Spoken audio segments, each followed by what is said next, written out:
The amount of hype for this game since Sly 3 was insane.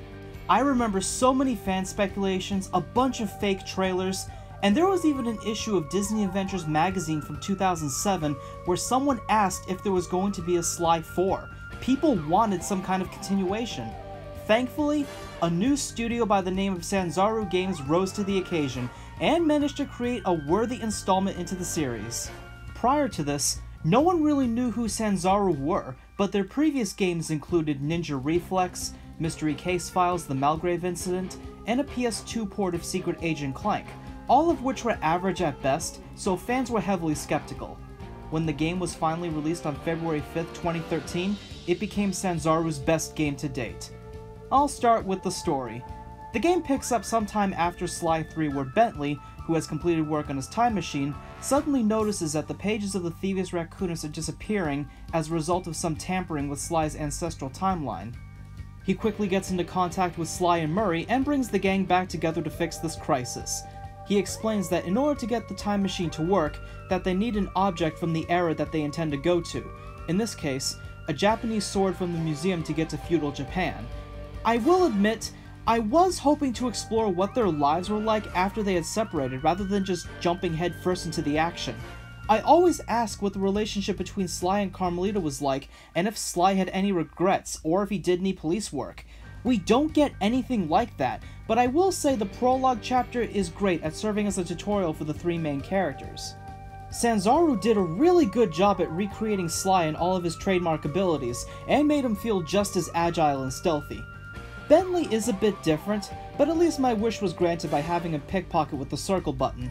The hacking minigame makes a return, but this time there's not one but 3 different minigames that seemingly occur at random.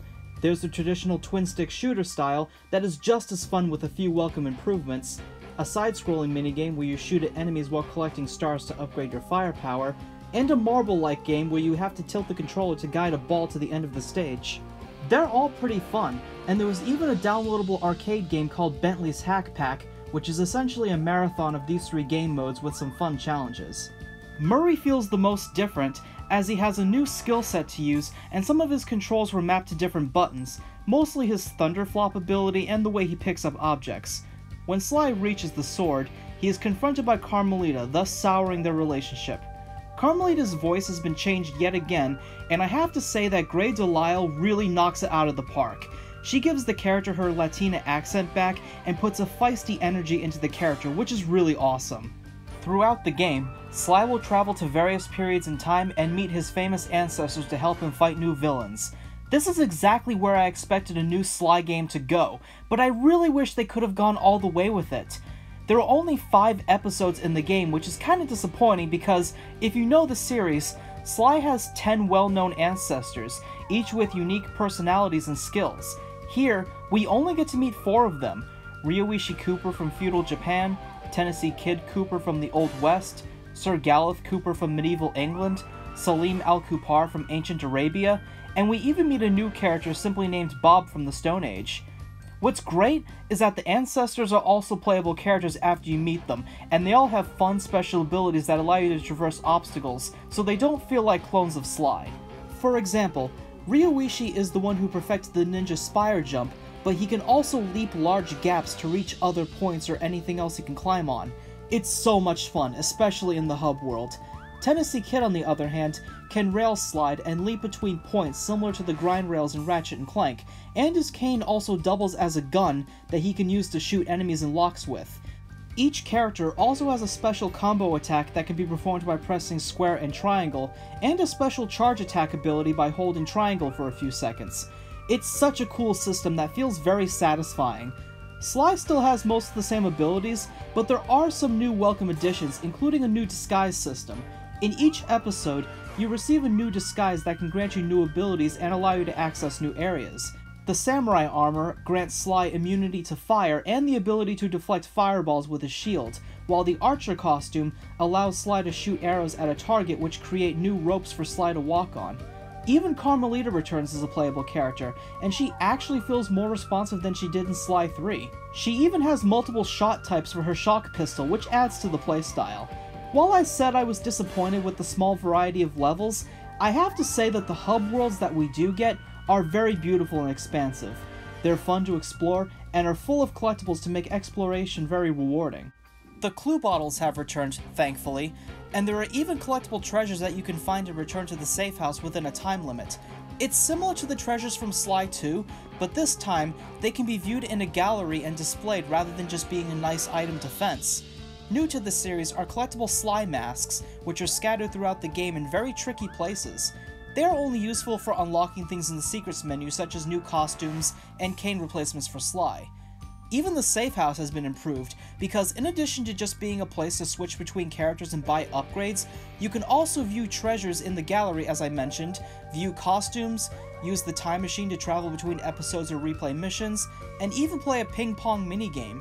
The structure of the episodes is pretty much the same as Sly 2, where Sly performs recon work before completing 2 or 3 sets of jobs, which build up to a climactic final mission. With all of that said, I do have some issues with the writing. The story isn't all that compelling, and the episodes try to establish subplots that go nowhere, like when Murray gets really bummed out because he couldn't climb a wall. The villains are alright, but a lot of them feel like recycled assets from previous characters. You have a Cuban war general named El Jefe, who is alright but a little underdeveloped. Sheriff Toothpick is entertaining with his fun personality, but he has a weak backstory that we've seen before. Also, why can he grow in size? That's never explained. I mean, with Raleigh it made sense, but this is an armadillo. I just don't get it. The Grizz and Miss Decibel are pretty funny, and they have a good amount of development. Penelope returns as one of the villains, which I was against at first, but I think it could work if there was better foreshadowing. It just felt like a plot twist that came out of left field. Finally, there's La Paradox, who is really underwhelming. His motive is never fully explored, and it just feels like the writers didn't put a lot of thought into it because at the very end of the game, we learn that he also descended from a long ancestry of thieves, but was constantly overshadowed by the Cooper clan. This was really frustrating because it feels like a missed opportunity. Why did we never see any of that over the course of the game? Why are we only learning about this now? Another missed opportunity is that Clockwork makes brief cameo appearances in each episode, but no one ever acknowledges it. I kept expecting some sort of payoff, but he's just there for fan service. Now, I will say that I like this game. I think the gameplay makes proper upgrades to work with modern standards, and to feel like a step above over what was possible on the PlayStation 2. In the end, I feel like the hype is what hurt it the most. It has been a very long time since Sly 3, and fans set the bar so high over the course of 7 years that Sanzaru couldn't have done everything in their power to live up to it. I'm not saying that's anyone's fault, but there were still a lot of narrative shortcomings that made me want more. We were all hoping to see all of the ancestors that we've heard so much about, and join the gang on this engaging time-traveling story, so it does feel a bit less than expected.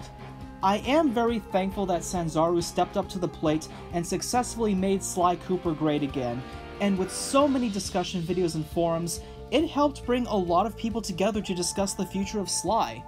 I met a lot of amazing people through this, including Sly Cooper Rocks 101, who I was friends with for a while.